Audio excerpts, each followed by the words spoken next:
Hello, friends. Welcome to a new episode of BNN with Bhante Suddhāso. So this evening, we will be talking about the purpose of our Buddhist practice, which is, in fact, Nibbāna.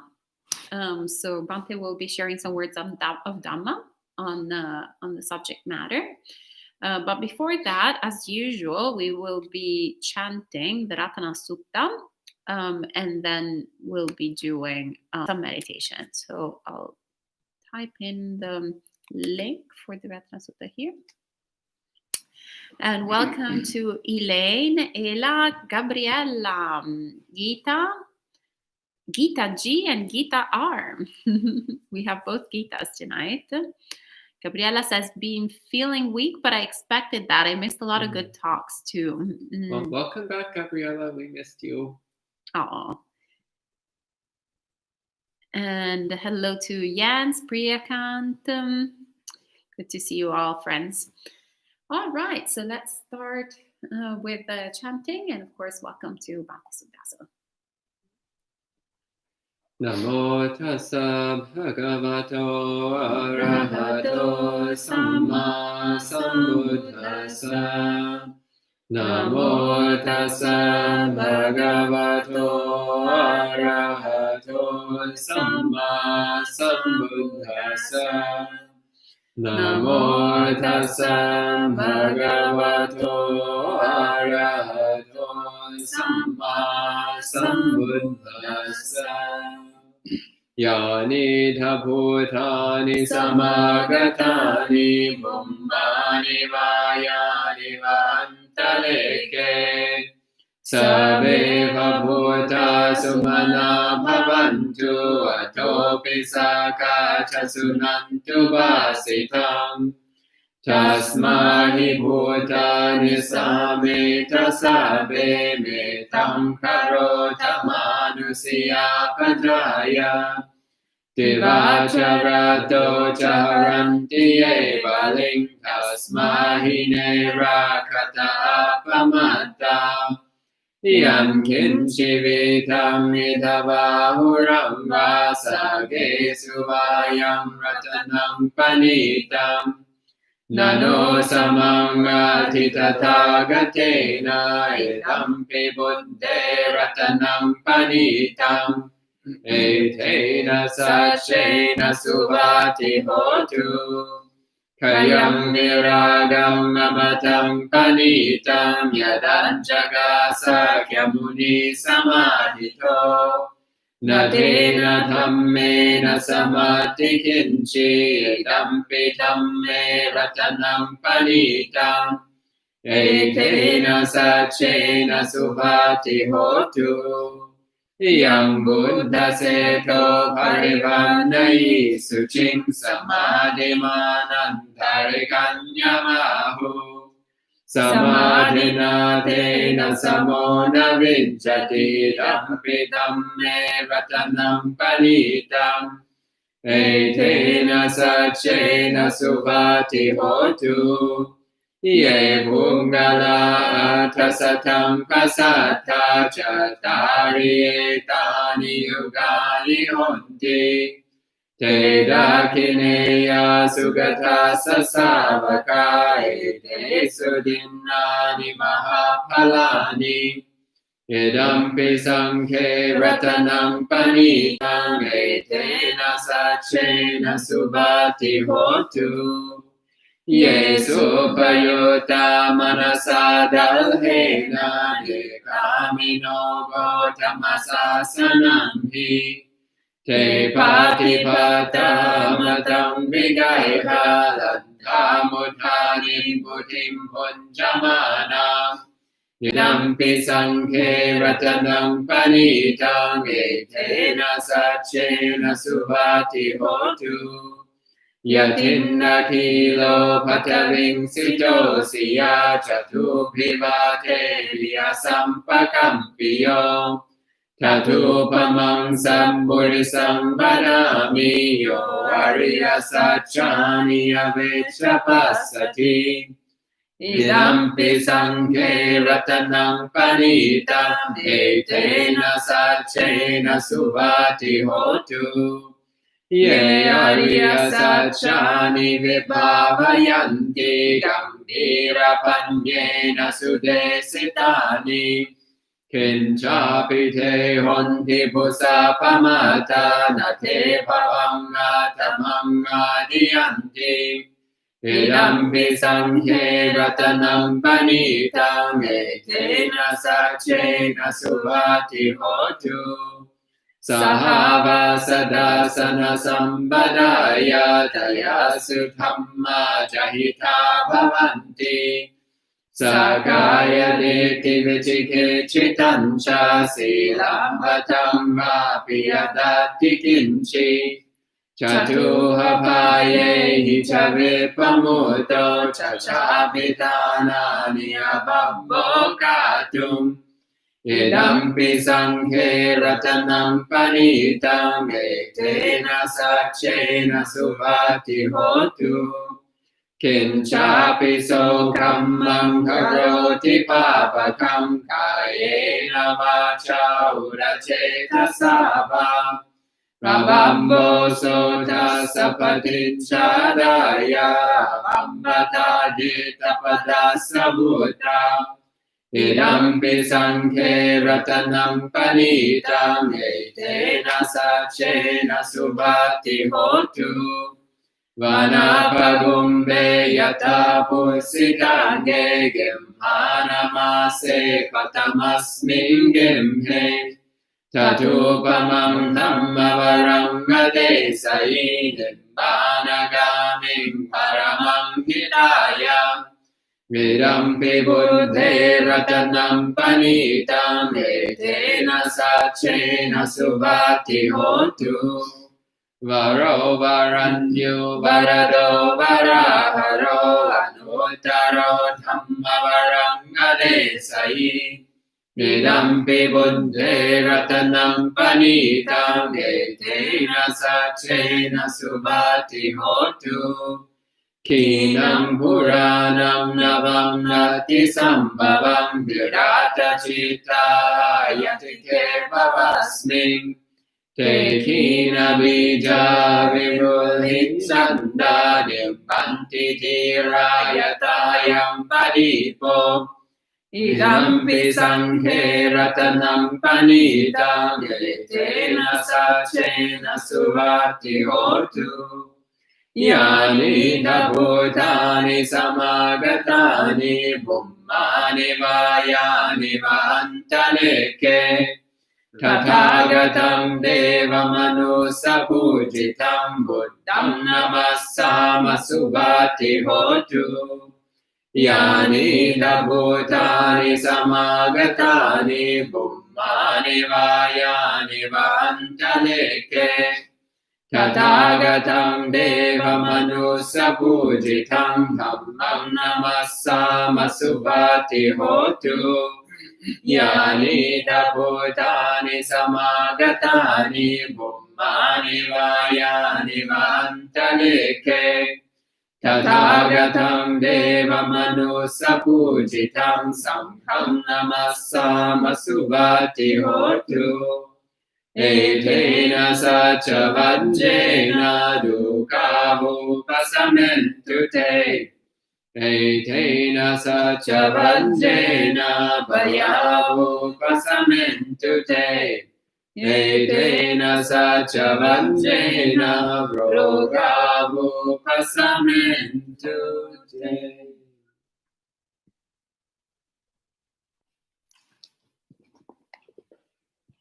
Okay, so please go ahead and get in meditation posture, and we'll do some meditation practice together.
Settling into position and making a resolution to let the body be still.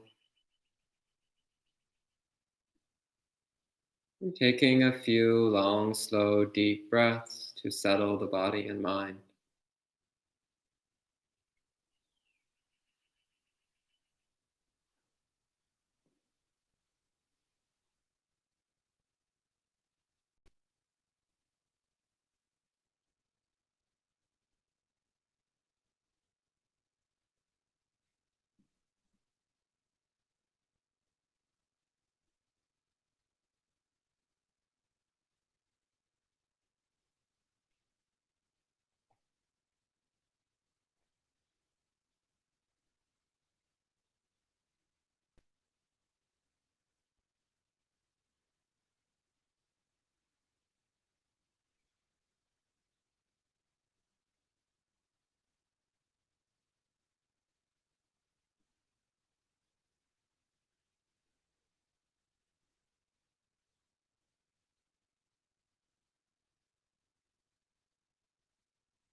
So allowing the breath to sweep all the tension from the body and all the thoughts from the mind,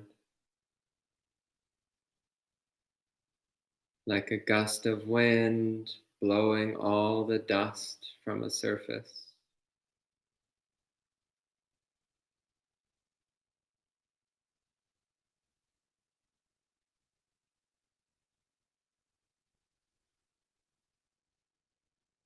Breathing in, sweeping all the dust from the mind. Breathing out, sweeping all the dust from the mind.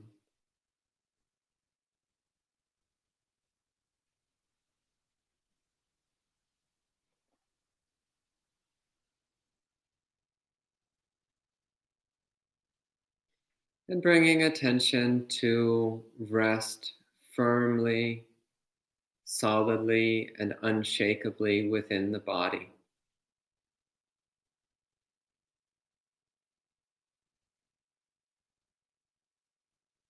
Choosing a place to center the attention, to center the mind.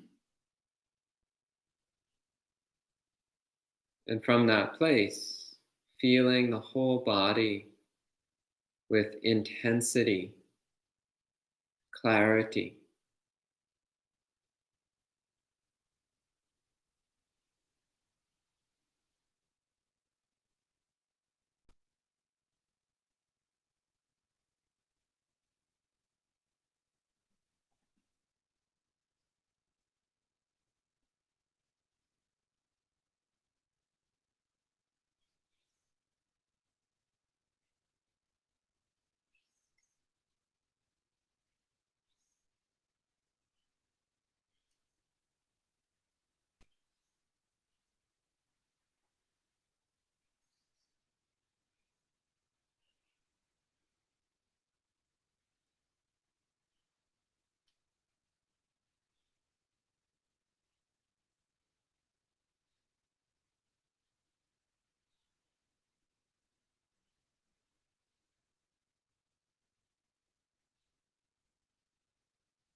Devoting the mind to feeling the body intensely,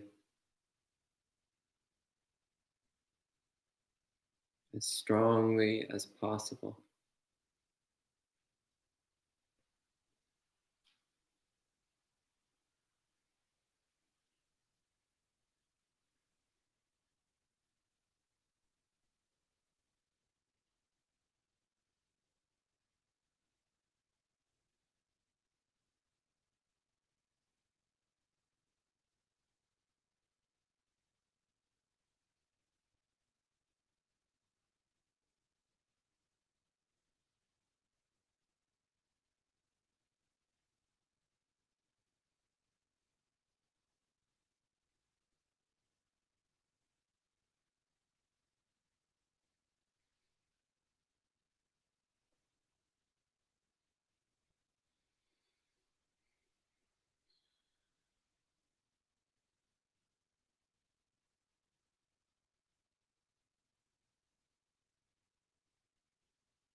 Keep focusing on the body.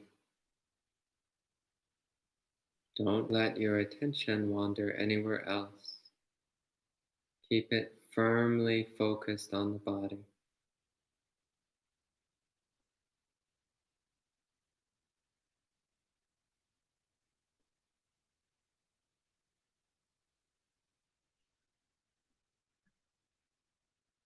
And when your attention is solid, stable, and clear,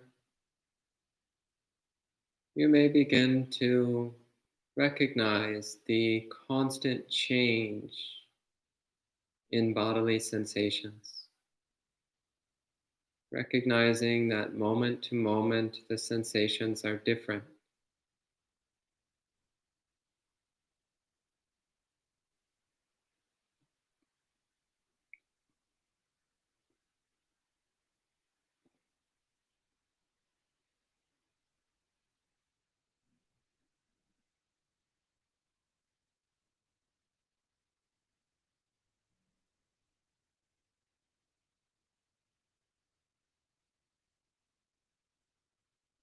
Every moment a new body appears and immediately disappears.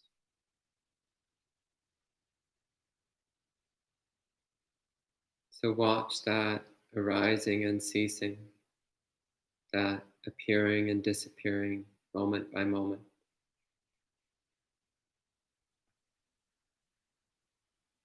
Clearly seeing that nothing in the body is permanent, stable, persistent.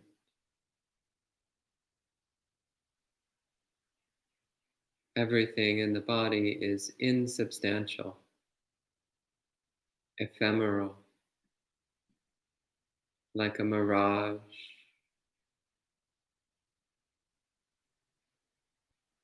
like an illusion.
allowing the recognition of impermanence to engulf the whole body.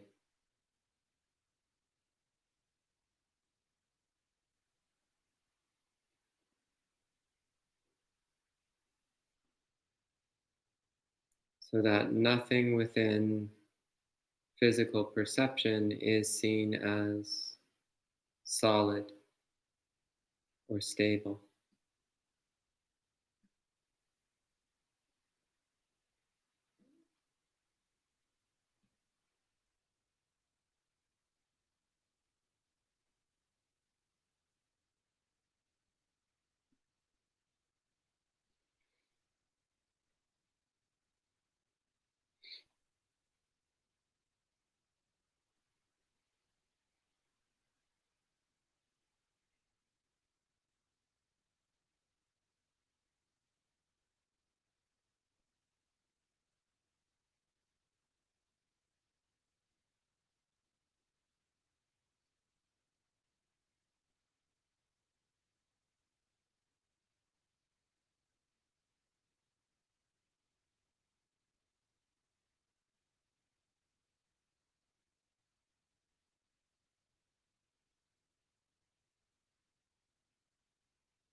Letting the recognition of impermanence engulf all five physical senses.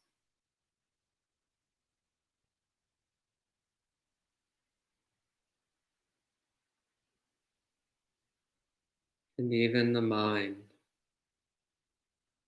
recognizing that everything in the mind is insubstantial, impermanent, arising and ceasing moment by moment.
You can gently come out of the meditation.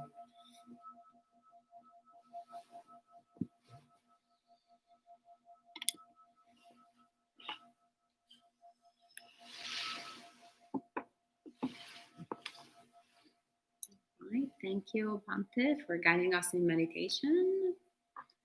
And welcome to a few more friends, AP, Lucas, Melinda, Victor, and Jessica. Good to see you all. Welcome. All right, and pass it on to Bhante.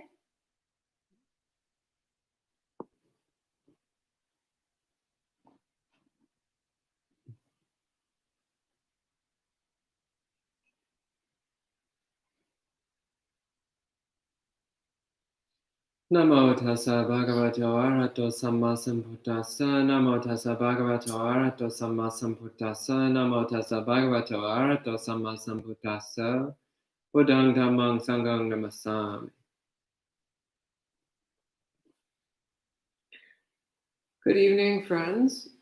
So today we're going to talk about Nibbāna and Parinibbāna, or many people are more familiar with the Sanskrit terms Nirvana and Parinirvana. So we'll be talking a little bit about what these words mean and how they apply in Buddhist thought and Buddhist practice. So first off, a little bit about the words themselves. So the word Nibbāna or Nirvana, there's a few different etymologies for it, and some I find more helpful than others. So the prefix nir means down, or apart from, or without, or free of. So the prefix nir is pretty clear on what it means. But the second part, vana, this is where it gets quite a bit more unclear. So vana has a number of meanings. One straightforward meaning of vana, by the way, is desire, wanting. So a very simple translation of nirvana would be desirelessness, freedom from wanting. That would be one simple translation. Vana similarly also has a meaning of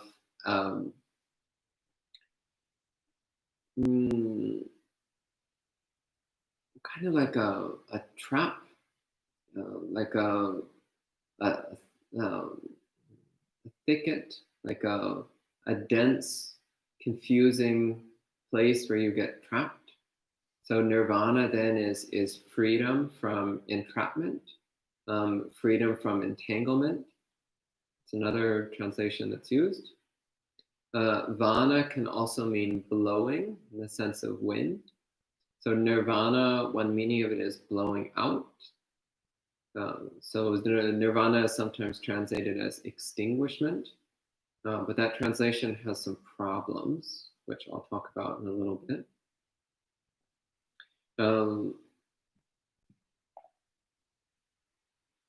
Vana also has the sense of binding. So one translation of nirvana is unbinding. So that's the one that Ajahn Thanissaro likes to use. And it's reasonable enough. But it's important not to get too caught up on the literal meaning of the word, but rather to look at how the Buddha defines it and how the Buddha speaks about it. So if we get too caught up in etymology, sometimes we lose the actual usage of a word, the actual meaning of a word. Etymology does not necessarily indicate meaning. Sometimes it hints at meaning, but it doesn't always fully explain it. And especially with a very important word like Nibbāna or Nirvana, it's very important not to get caught up in just etymology. It's very important to see how the Buddha uses it.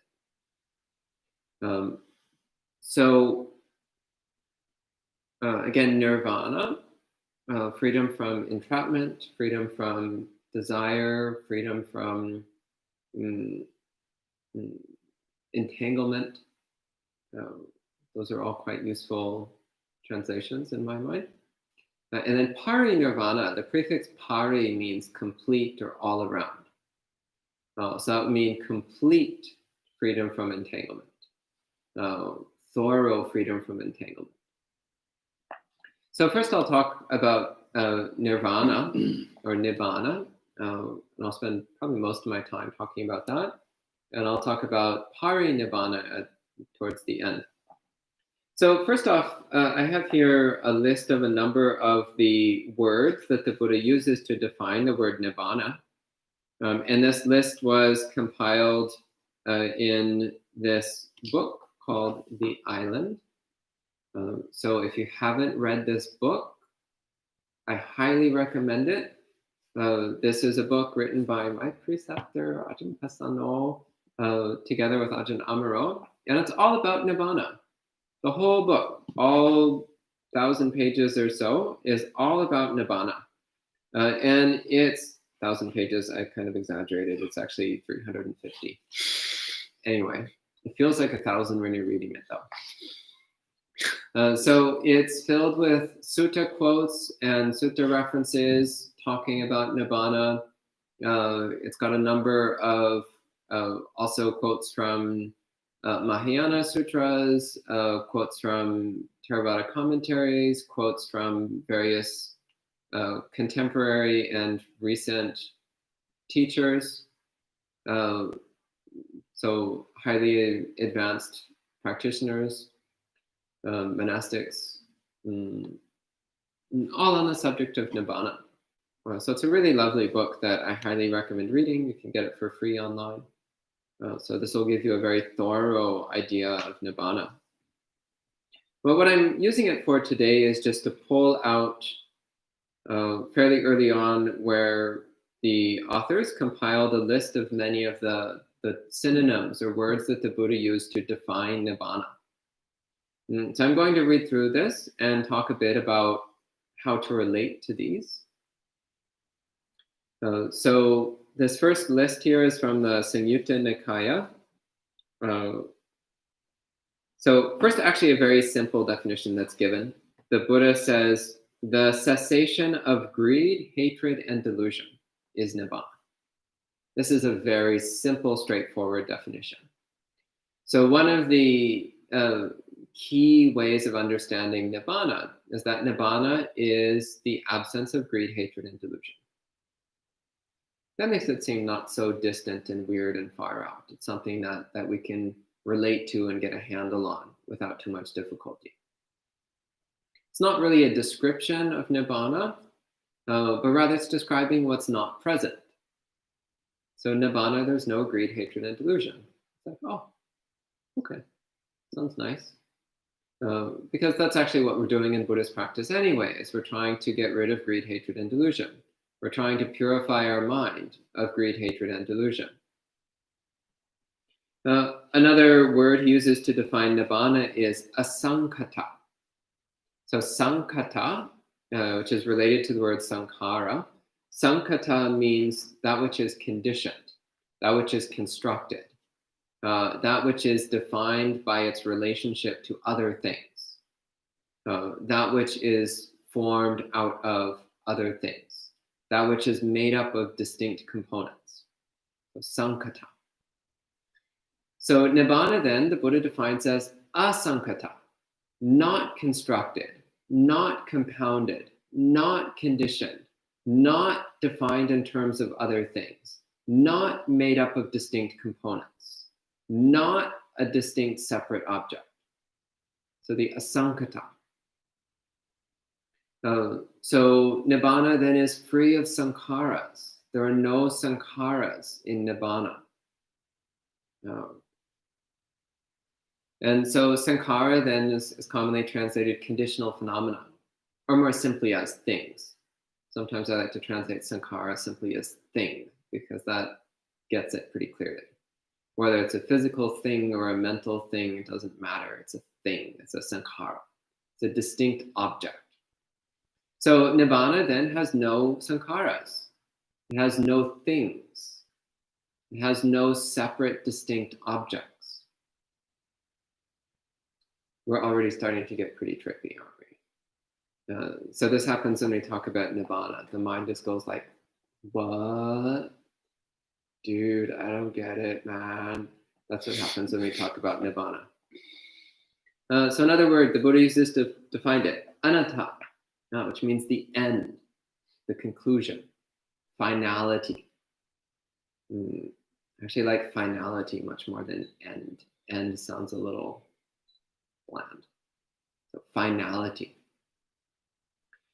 It's anasava, so it is uncorrupted and uncorruptible. It is free of corruptions. It is satcha, it is the truth. It is absolute truth. So sometimes we talk about conditional truth and absolute truth. So conditional truth is truth in the world of sankharas. So things like generosity produces good karma. That's a conditional truth.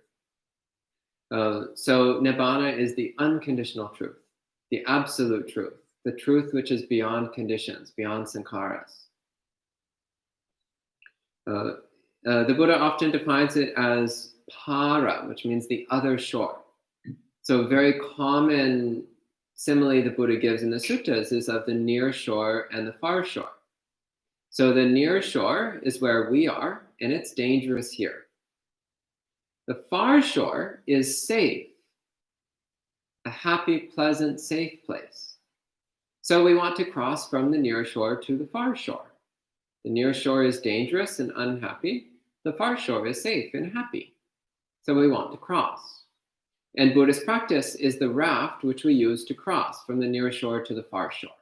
This is a very common simile the Buddha uses in the suttas. So Nibbāna is the far shore, the other shore, the safety, the shore of safety and happiness. Another word he uses to define it is nibbāna, which means that which is subtle. So Nibbāna is subtle. It's all pervasive. It's not anywhere other than right here and now, but it's very subtle, which leads to the next word he uses, which is suddhāso, which means very hard to see. So Nibbāna is subtle and very hard to see. Even though it's right here, it's never anywhere other than right where we are. Yet it's very subtle and hard to see. And why is that? It's because we're used to thinking of the world in terms of sankharas. We're used to thinking of reality in terms of separate objects interacting with each other. And we're used to relating to those objects with greed, hatred, and delusion. Therefore, it's very hard for us to see Nibbāna, even though it's right here. We can't see it because we're too fixated on our delusion of real, solid, separate objects. We're too stuck in our perception of sankharas to be able to perceive that which is untouched by sankharas. It's a bit like space. And actually in some of the Mahayana commentaries on Abhidhamma, oh dear Lord, I'm talking about Mahayana Abhidhamma commentaries. I'm really straying. So those of you who are into the EBTs, just plug your ears for the next few seconds. Bhante J is covering his ears.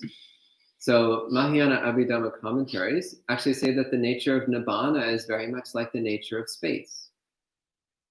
So space is everywhere, and yet objects do not affect it. It is not composed of objects, it cannot be defined in terms of objects, and it is not affected by objects.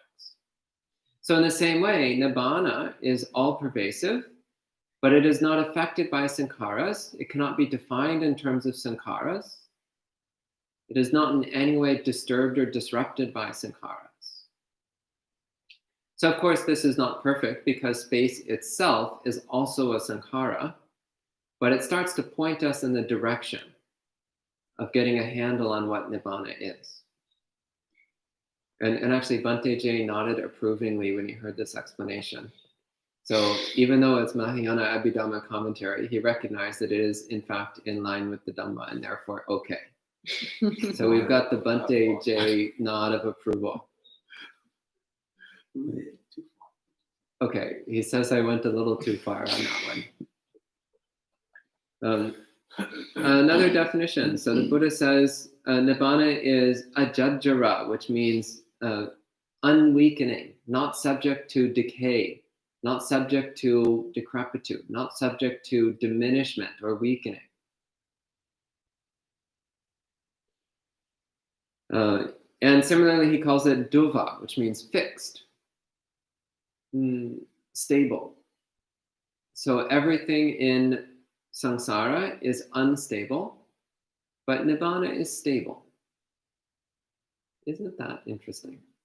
All sankharas are unstable, but Nibbāna, since it is asankata, not a sankhara, not composed of sankharas, then Nibbāna is duva, stable, fixed, unchanging. Says Nibbāna is apalokita, which means it's not disintegrating. There's a lovely sutta where the Buddha says, the world, what is the world? The Pali word is loka, means world. Loka, what is loka? World, what is the world? And he says, the world is disintegrating. Palokita. So loka is palokita. The world is disintegrating. That's one of the Buddha's many puns. The Buddha was a punster. He was making all these little puns and word plays all the time. And if you read the suttas in Pali, you'll see how often the Buddha is making these little jokes with words. I can actually just imagine the Buddha when he's giving his Dhamma talks having this little slight smile of knowing that he's being terribly clever, but that most people aren't going to get it. Or maybe that's just me. The world is disintegrating.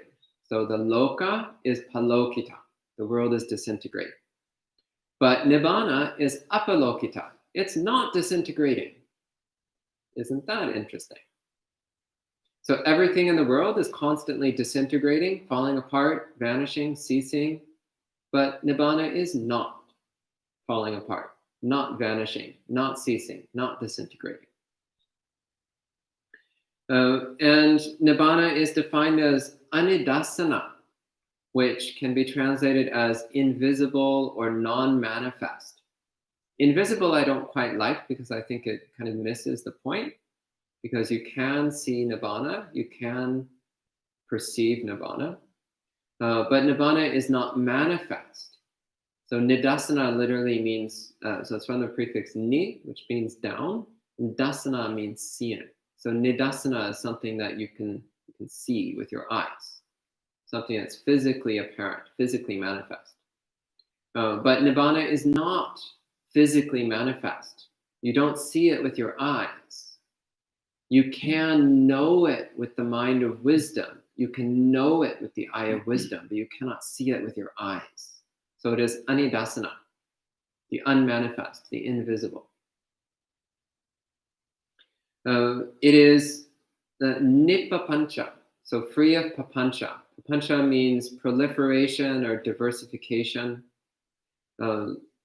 So for more on papancha, read the Madhupindika Sutta, the lump of honey. I gave a talk on it a few weeks ago. So papancha is the tendency to make the simple complicated. So papancha can also be translated as complication or complexity. So the Nibbāna is the uncomplicated. Isn't that fascinating? Nibbāna is actually incredibly simple because it has no sankharas. It is not diversified. There's no complication at all. It's completely unified. Nibbāna is made up of only one element, the Nibbāna dhatu, whereas samsara is made up of an infinite number of elements. Nana dhatu, many elements, many dhatus, many components and things. Nibbāna is made up of only one component, Nibbāna dhatu. That's it. So here we've got Patavi dhatu, Apo dhatu, Tejo dhatu, Vayu dhatu, etc. Nibbāna, there's only one Nibbāna dhatu. That's it. Very simple, uncomplicated. He defined Nibbāna as santa. which means peace. Not Santa Claus, but Santa, which means peace. Spelled exactly the same as Santa, though, but it's pronounced Santa. Peace, peaceful. So Nibbāna is peace. Nibbāna is Amata, the deathless. This is one of the most well-known names for Nibbāna, the deathless, the undying, that which cannot die, freedom from death, the immortal. So Nibbāna is not born, which I think comes later in this list.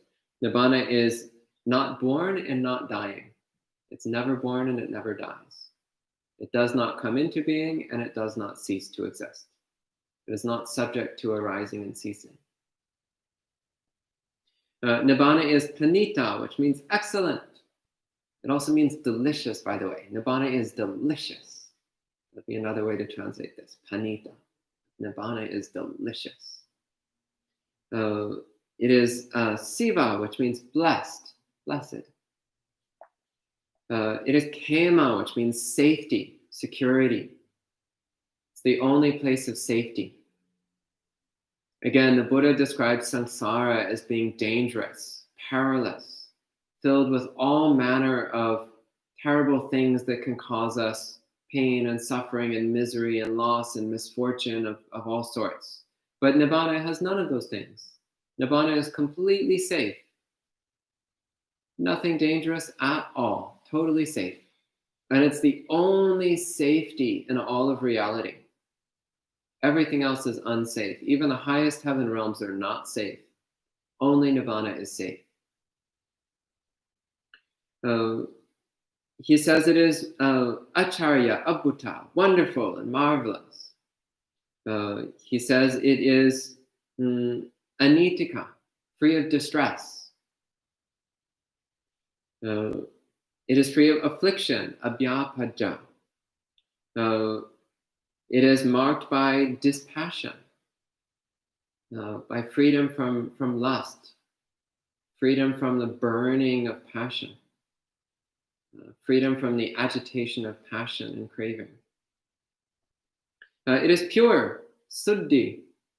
Suddhi means pure or purity. Like my name, Suddhāso, comes from the same word, suddhi, which means purity. So Nibbāna is pure. There is nothing tainted or corrupted or flawed about it. It's completely pure. It is freedom, mutti. It is independent, analaya. It doesn't rely on anything, analaya, non-reliant. So Nibbāna doesn't rely on anything else. It is the island, Deepa, the island, which is also where they get the name of this book, because Nibbāna is the island. So the Buddha says, there's this lovely quote here, he says, there is an island which you cannot go beyond. That's Nibbāna. So it's the island of safety. And it's also the final place, the final goal. When you reach Nibbāna, there's nowhere else to go. Because when you reach Nibbāna, you fully comprehend all of samsara. And you recognize that from Nibbāna, all of samsara is accessible. It's right there. So you don't need to seek it because you're already there. You don't need to try to get anything in samsara because it's already there. With the attainment of Nibbāna, you also attain all of samsara, but you're not trapped by any of it because you have the safety of Nibbāna. You're fully immersed in the safety of Nibbāna. He says it's the shelter, lena, the safe harbor, thana, the refuge, sarana. So these are all words, again, emphasizing the safety of Nibbāna. It's the beyond, parayana. So parayana means going beyond, transcending. So you could also translate this the transcendent. It is the transcendent. In that it transcends all of samsara. It transcends all limitations. It transcends all the ordinary things of the world that hold us down and drag us down and make us feel limited and small and insignificant. Nibbāna transcends all of that. It is the everlasting, achanta. Can also be translated the infinite. So literally it means beyond limit. So ati means beyond and anta means limit. So achanta, beyond limit, unlimited. It is unmade, akata. So that's similar to asankata. It's not a sankhara. It's not something that's been made, which also means it can't be unmade. You can't destroy it. It is endless, ananta, infinite. Let's see, what else do we have here? It is deliverance, moksha. It is cessation, nirodha. So cessation of suffering, cessation of affliction of all sorts, cessation of the cycle of existence and non-existence, cessation of birth and death. It is complete. So kevala means complete. So Nibbāna is absolutely complete. There's nothing missing at all. It has absolutely everything without exception. It's totally complete.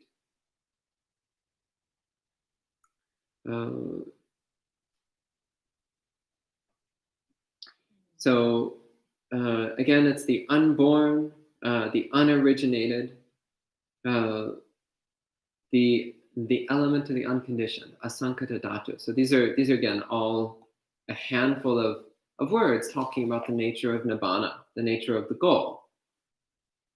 So this is what we're trying to get to through Buddhist practice. Does this sound difficult?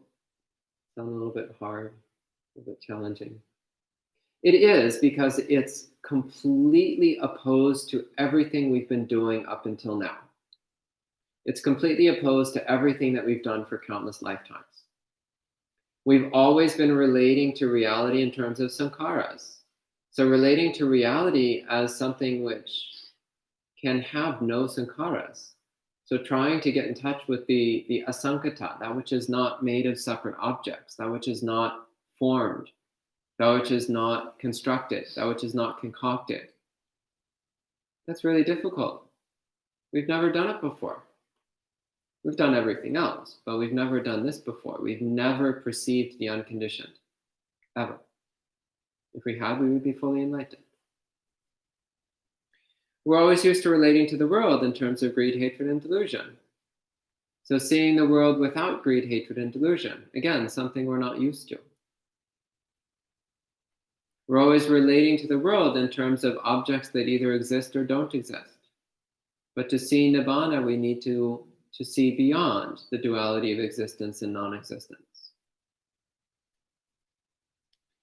And most importantly, there's one thing which is not present in Nibbāna, which must be let go of in order to see Nibbāna, and that's our sense of self, our sense of individual existence, our sense of self-being, our sense of me. This ultimately is what prevents us from seeing Nibbāna.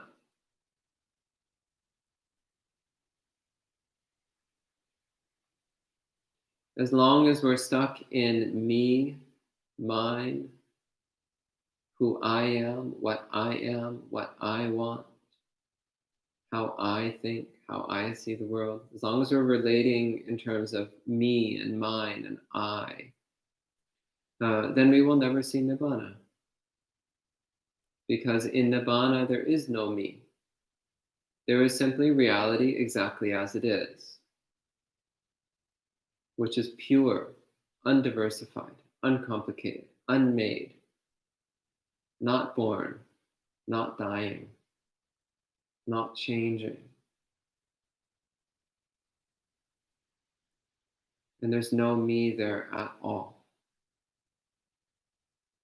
Absolutely everything is there, but none of it is me. So as long as we identify some sankhara, some object, something within samsara, as long as we identify something as me, then we cannot see Nibbāna, we cannot feel Nibbāna, we cannot perceive Nibbāna, even though it's right here. even though it's quite literally right before our eyes, even though it fills our entire body and mind. We are already immersed in Nibbāna. We are already immersed in the deathless. We just don't see it because we're caught in our belief in me.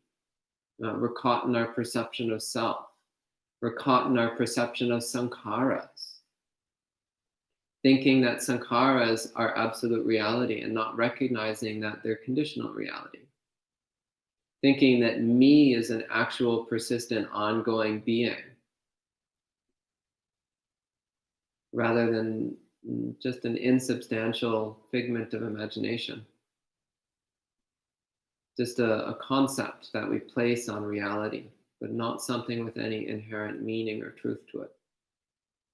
So this is what makes it so difficult to see. This is why the Buddha said that Nibbāna is Nibbāna and Suddhāso, so subtle and very hard to see. Because it goes directly against our habitual ways of thinking and perceiving to see Nibbāna. We need to drop the perception of sankharas and the perception of self. And if we do, then Nibbāna becomes immediately apparent. So this is then the nature of awakening.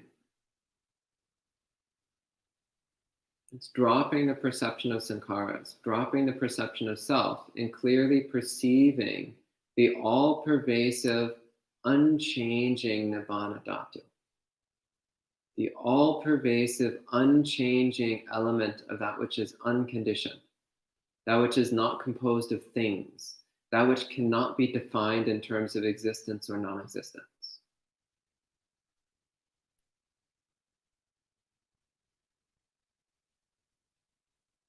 So that's Nibbāna. And the other word I was going to talk about is Parinibbāna, and this will be much shorter. So Parinibbāna in the suttas is almost exclusively used to refer to when an enlightened being's body dies. So it is said in a few places in the suttas, the Buddha says that after a being attains enlightenment, but before the body dies, then they are said to have attained sa-upadisesa Nibbāna, which means Nibbāna with leftovers, Nibbāna with something remaining. So what remains is the remnants of individual karma, which is body and mind.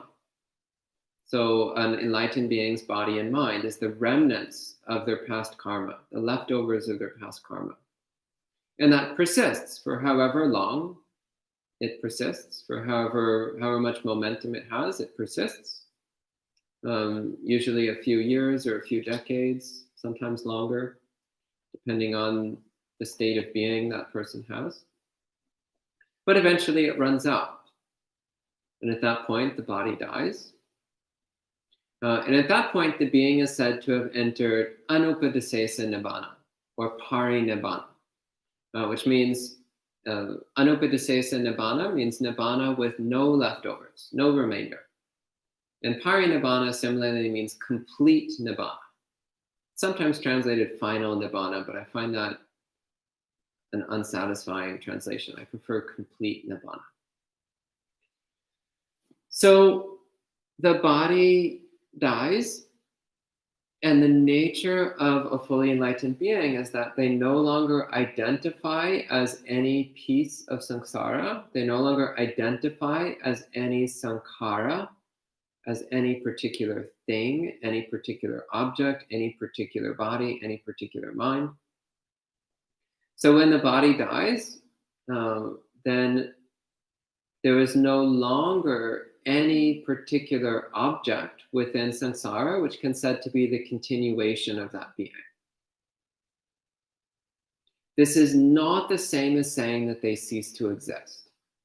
The Buddha is very clear on this point. It is not accurate to say that an enlightened being ceases to exist at the point of death or after death. But it's also not accurate to say that they continue to exist. Nor is it accurate to say neither or both. So Parinibbāna then is a little bit of a mystery because it is something which, without having a direct experience of Nibbāna, it's pretty challenging to clearly define what's meant by Parinibbāna. But again, it seems to be referring particularly to when the body of an enlightened being dies, and there is no longer any distinct object within samsara that can be pointed to as a continuation of that being. So it is the complete unification of that being with the Nibbāna Dhatu.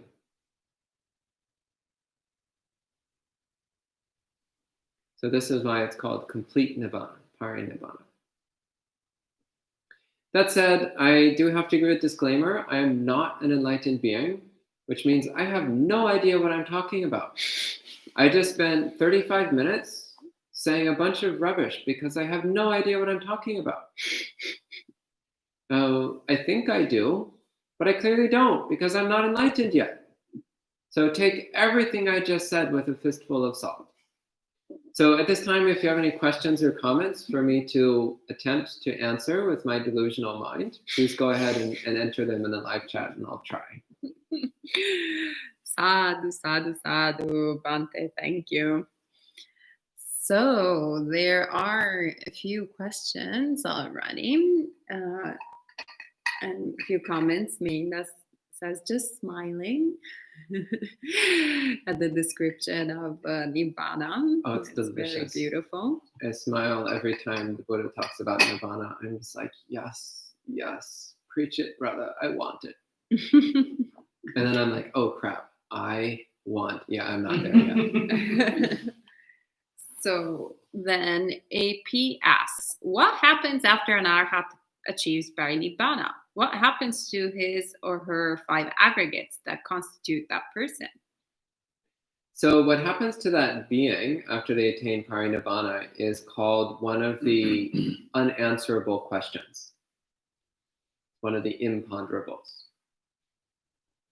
Their 5 aggregates, however, disintegrate, and that's that.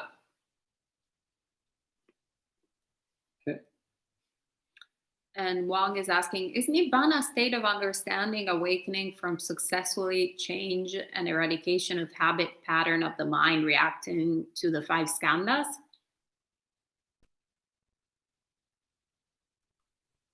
Can you read that again a bit more slowly, please? Is Nibbāna a state of understanding / awakening from successfully changing and eradicating the habit pattern of the mind reacting to the 5 skandhas?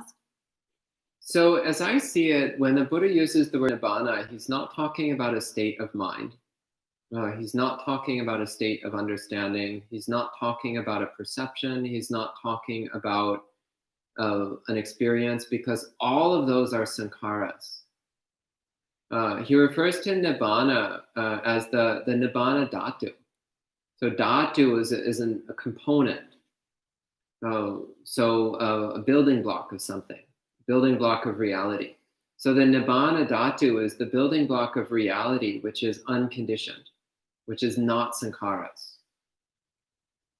So reality is made up of a lot of building blocks, a lot of dhatus. All of them except for one are sankhara dhatus, conditional elements. One of them is not, and that's Nibbāna. So an enlightened being directly perceives and knows Nibbāna, directly perceives and knows the Nibbāna Dhatu. But you would not say their mind is Nibbāna.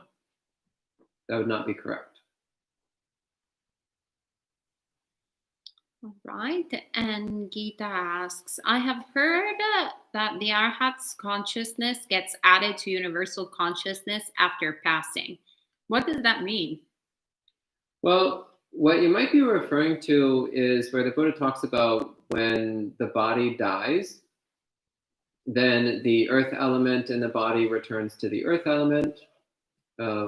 In other words, your body turns back into dirt. because it was actually dirt all along. The water element returns to the water element. The fire element returns to the fire element. The air element returns to the air element. The space element returns to the space element. It was actually never apart from the space element. And the consciousness element returns to the consciousness element. Again, it was never apart from the consciousness element. So it's the same when an arhat dies. The 6 elements just return to the 6 elements, and that's that. So that includes the consciousness element, just returns to the consciousness element. In truth, the 6 elements were never apart from all the other 6 elements in the universe. It just appears for a time to be separate, because that's how we see the world. We see the world as composed of separate objects and separate beings. But in actuality, the 6 elements have been indivisible all along. Okay? Thank you, Bhante. Gabriela asks, when Parinibbāna is brought up by sadhakas and tantrikas, it's often spoken of like arch treason to enter Nibbāna, with some prayers being made specifically to ask Buddhas not to enter it forever. Why is it considered to be bad to enter Nibbāna, and is there a relationship between Nibbāna and Nirodha Samapatti? Well, first off, I believe you're referring to some Vajrayana teachings and practices. And I'm not the best person to talk about Vajrayana because I don't practice it and I haven't studied it to any great depth.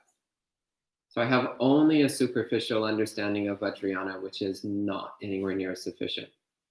So it's quite possible that they're using these words a little bit differently than I'm used to how they're being used. So I'm very familiar with how these words are used in the Pali Canon, and to some extent how they've been used in apocryphal Theravada texts as well. And I have some familiarity with how they're used in standard East Asian Mahayana. I have very little familiarity with how they're used in Vajrayana. So for example, the word arhat is defined quite differently in Vajrayana than it is in the rest of the Buddhist world. So they may also define the words Nibbāna and Parinibbāna quite differently. I'm not sure. So what you described, so for example, wishing for Buddhas to not enter Parinibbāna, well, that could be the compassionate wish for Buddhas to remain in the world as long as possible so that they can help as many people as possible attain awakening. Sounds great. Yeah, I'm on board. All Buddhas currently alive, please stay a really, really long time. Please. Of course we should wish that. That's a very compassionate thing to wish. In fact, there's a story in the Theravada system that Ananda was very sharply criticized after the Buddha passed away, because the Buddha had hinted that if Ananda asked him, he would have stayed around for 1,000 years. And Ananda didn't get the hint. So then all the other monks were like, dude, Ananda, WTF, what is wrong with you? Why did you not ask the Buddha to stay for another 1,000 years? And Ananda was like, I'm sorry, guys, I didn't get the hint. I don't get this whole hinting thing. Maybe he was Italian in a past life. I don't know. But apparently he just didn't get the whole hinting thing. So that's an indication that, yeah, Buddhas can stay around for a really long time if the conditions are right. And sometimes that condition is simply being asked to stay around for a long time. So then there is a Mahayana practice of asking Buddhists to stay around for a long time. It's one of Samantabhadra's 10 vows, by the way. So I dearly love the 10 vows of Samantabhadra. So I recommend looking them up. They're great. In some Mahayana monasteries, they recite the 10 vows every day because they're beautiful and lovely. And one of them is to always ask Buddhas to remain in the world. Because it's for the benefit of all beings. The longer a Buddha stays around, the more benefit there is. Okay? Great, thank you. And Gabriela also asks, do the Buddhas still interact with the pure abodes? Yeah, I would say yeah. Yeah. It's the last question, unless something else pops up. But Oh, that's surprising. Normally this topic generates a lot of questions. yeah. Oh, we have another question, but I also wanted to mention Gabriela's comment that says, because I think maybe that the word Nibbāna is being used in Vajrayana for Nirodha Samapatti. Okay, yeah. So Nirodha Samapatti, also called Sanya Vedayata Nirodha, refers to a particular state of concentration, which is, I mentioned it the other day. It's a state of jhana, which is only accessible to beings who have completely removed sensual desire. So it's only accessible to non-returners and arhants and Buddhas. And it's said to be the closest one can get to Parinibbāna while still being alive. So Nirodha Samapatti literally means the attainment of cessation, the complete entry into cessation. So, and Sanya Vedayata Nirodha means the cessation of perception and feeling. So this is a state of samadhi in which all perception and feeling ceases. So one experiences the complete cessation of all sankharas, but not quite. There's still some persisting sankharas, but they're operating on a very subtle minor level, just enough to keep the body and mind alive. So then upon emerging from Nirodha Samapatti, then the body is still alive, the five khandhas are still operating, so one still continues to live. But it's for a period of time. One experiences complete cessation or near complete cessation. So the reasonable complaint you could make is that while an enlightened being is in Nirodha Samapatti, they're not teaching anybody. And that's a valid complaint. So that could be why there might be this practice of asking enlightened beings to not spend much time in Nirodha Samapatti. Okay? Thank you, Bhante. And Gita is asking, is consciousness the same as awareness? So these words are kind of loosely defined in English. So I'm always a little bit hesitant to give a straight yes or no answer to a question like that. Because it's very important to define the terms so that we clearly know what we're talking about. So I'd say in a very loose sense, then yeah, you can say that. You can say that consciousness is awareness.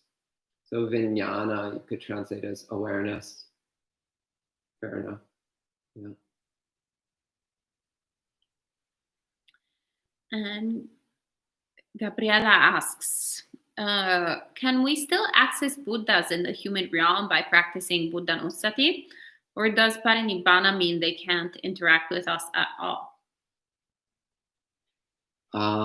Debates, subjects of debate. So my understanding is that all Buddhas throughout space and time, all Buddhas past, present, and future, are fully contained within the Nibbāna Dhatu, which means we can directly access all of them at any time. That's my understanding. Okay. Bradley has a question. But is that if we have access to the Nibbāna Dhatu? Uh-huh. He's a clever one.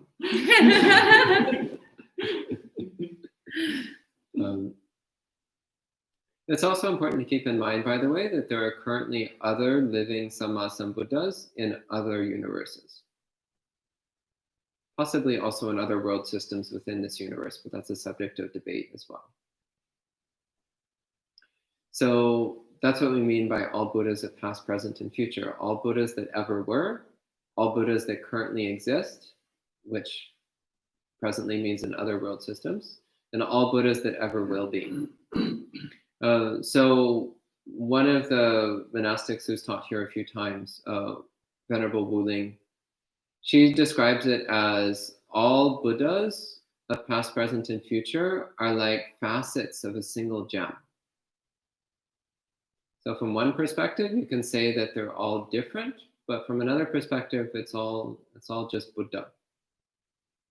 So if you access one Buddha, you're accessing all of them.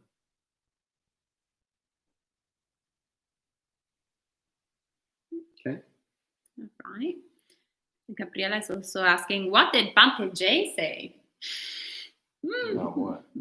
Oh, when I referred to the Mahayana Abhidhamma commentary of saying that the Nibbāna Dhatu is a bit like space, you mumbled something at some point. No, I think you said, like I was thinking.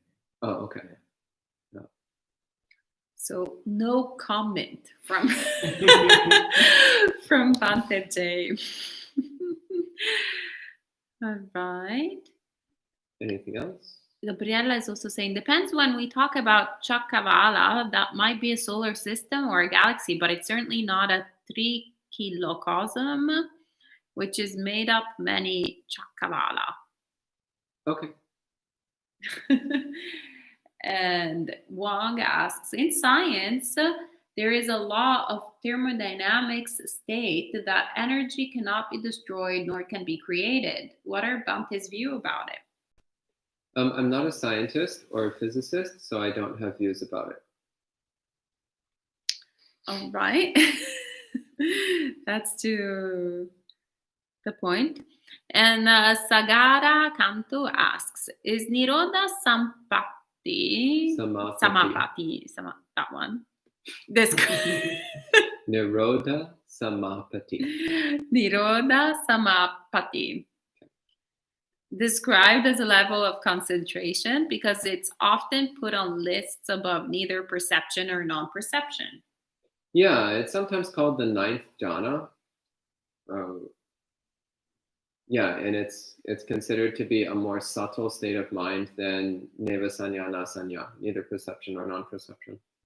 Yeah. All right, that's all for now. Okay.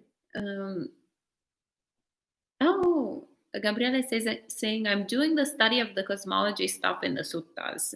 I'll try, as I asked, to see if I can do a sutta-based cosmology book. Ah, great. Yeah. We still need to do the cosmology talk, I think. Okay. Don't we? If so, it's on the list. Is it? I'll All check. right. Coming up soonish, a cosmology talk. All right. Well, I think that's all for this evening. Thank you all for joining us tonight, and thank you, Bhante, for sharing the Dhamma. Sadhu, sadhu, sadhu. And we'll be meeting again in less than 12 hours for Sutta study, actually, with Bhante. And then tomorrow evening, Bhante J will be talking, even though it says me, but we decided internally that it will be Bhante Jayasara talking about the trauma of everyday life. So we can have a bit of a conversation. I feel traumatized already. Well, then tomorrow, Bhante J will give you some tips on how to overcome that. And this will be the last week where we'll be doing the live streams every day, morning and evening. Next week, we will be starting next week. We will be meeting 3 times a week instead of 7 times a week. And that will be Wednesday, Thursday, and Friday. We'll have Sutta study in the morning and then Dhamma talk in the evening, as well as monk chat. So bear that in mind. So up until this Friday, we will be morning, evening, morning, evening, morning, evening. And then next week from Wednesday to Friday. All right. Have a great. See you soon.